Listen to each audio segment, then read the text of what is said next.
सो hey guys, क्या हाल है आपके? क्या आप भी प्लानिंग कर रहे हैं कि मैं एक 5G फोन परचेज करूं इस साल या अगले साल?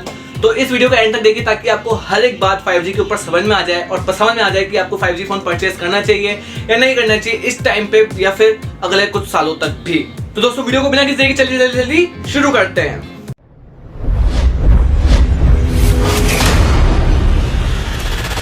तो फ्रेंड्स, मैंने इस वीडियो को थोड़ा पॉइंट्स बांटा हुआ है, जैसे पॉइंट 1, पॉइंट 2, पॉइंट 3 करके, तो आपको समझ में आ जाएगा कि मुझे 5G फोन परचेज करना चाहिए या नहीं करना चाहिए। Point 1, speed. दोस्तों लोग क्या सोचते हैं कि यार अगर हम एक 5G फोन यूज करते हैं, उसमें 4G की सिम चलाते हैं, तो हमको 4G वाले फोन से अच्छी स्पीड 5G वाले फोन मिलेगी। दोस्तों वो तभी पॉसिबल होगा जब 5G वाली सिम उसमें डलेगी और वो 5G नेटवर्क पर रन करेगा, पर अभी जो है वो 4G रन करेगा और उसमें सेम स्पीड आपको मिलेगी। अगर आपको नहीं लगता तो यूट्यूबर जो बड़े बड़े से टेक्निकल दोस्त को मैंने एक वीडियो देखा था, उन्होंने जबकि 5G फोन पर टेस्टिंग करी तो 5G फोन की स्पीड उल्टा 300-400 kbps कम थी और 4G फोन की स्पीड जो लगभग थोड़ी ज्यादा थी।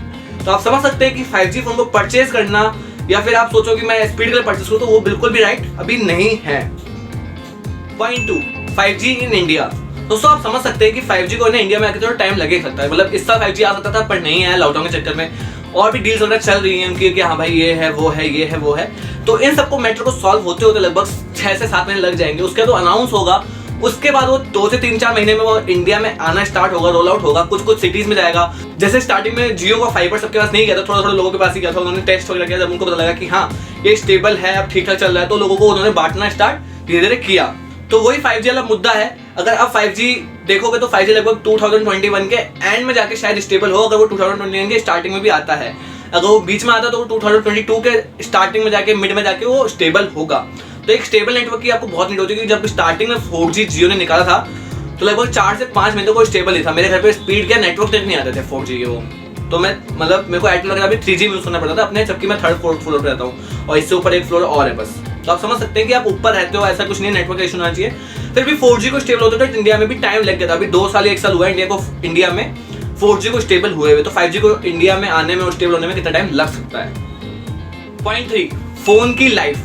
दोस्तों अब फोन की लाइफ होती है ना, वो होती है 1.5 साल 2 साल या फिर 2.5 साल। अब आप एक फोन परचेज करते हो, सोचो आपने आज एक फोन परचेज कर लिया 5G फोन, 25,000 रुपए खर्च करके, 30,000 खर्च करके, 45,000 रुपए खर्च करके हमने एक फोन ले लिया। लास्ट जो फोन की प्राइस है 28,000 रुपए का भी फोन है, OnePlus का नॉर्ड। उससे सस्ता कोई 5G फोन अभी इंडिया में नहीं अवेलेबल है। वो भी कभी सेल पे जाता है तो मिलते ना मिले आपको उसकी गारंटी नहीं है। तो आप उस पर 28,000 रुपए खर्च करोगे, आप सोचो कि मैं 5G लाऊं, पर कोई मतलब नहीं है। फीचर्स आपको 4G वाले दिखेंगे, अभी कुछ एक आध इंप्रूवमेंट दिखेगी कैमरा में, तो वो आप एक अच्छा 4G फोन परचेज करोगे ना तो वो भी चलेगा। दोस्तों फोन की लाइफ बहुत मैटर करती है। अगर आप एक फोन अभी ले लेते हो और आप 5G को सही से टेस्ट भी नहीं कर पाते, उससे पहले आपका वो 5G फोन खत्म हो जाता है, तो क्या फायदा होगा? मतलब 5G पहले तो होगा महंगा ही आएगा, जब उसके बाद उसको टेस्ट करने लायक हो या ना हो, आपका फोन उस टाइम तक बचे ना बचे, आप उस फोन को खत्म कर दो, फेंक दो, क्या कर दो, बेच दो, तो कुछ आइडिया नहीं है। तो आप समझ सकते हो कि अगर आप एक फोन परचेस करते हो यार अभी, तो वो लगभग 1.5 से 2 साल बाद खत्म हो जाना है, तो 5G फोन परचेस करने का क्या फायदा।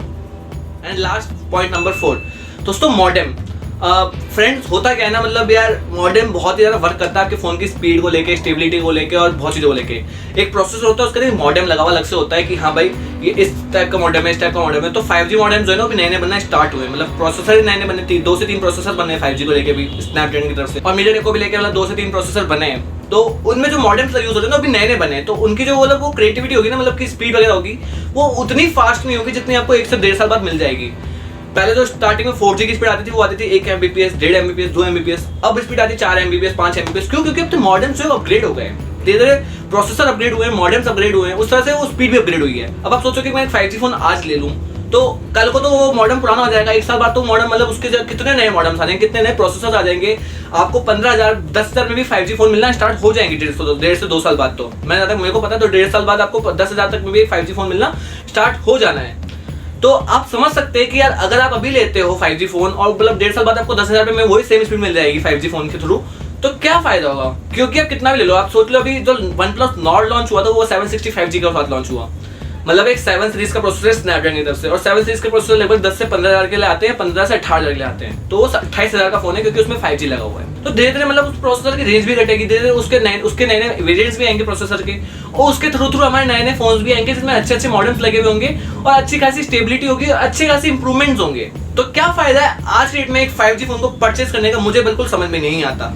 तो फ्रेंड्स वीडियो बस यहीं तक थी। वीडियो को लाइक कर देना, शेयर कर देना, कमेंट कर देना इस वाली वीडियो पे। एंड चैनल को सब्सक्राइब करना है अगर चैनल पे नए हो तो।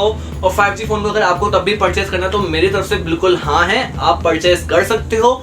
आपका पैसा आप बर्बाद करो, डुबाओ या आग लगा दो, मुझे उससे कोई मतलब नहीं है। बट यस, आप मेरे दोस्त हो तो भाई बात मानो, अभी 5G फोन को परचेस मत करो। Thanks for watching and thanks for keep supporting. मैं मिलता हूँ आपको अपने लेटेस्ट वीडियो में। नींद आ रही है, थक गया हूँ यार, बोलते बोलते 25 मिनट से बोल रहा हूँ, चौथी बार वीडियो रीशूट हो रही है। बाय।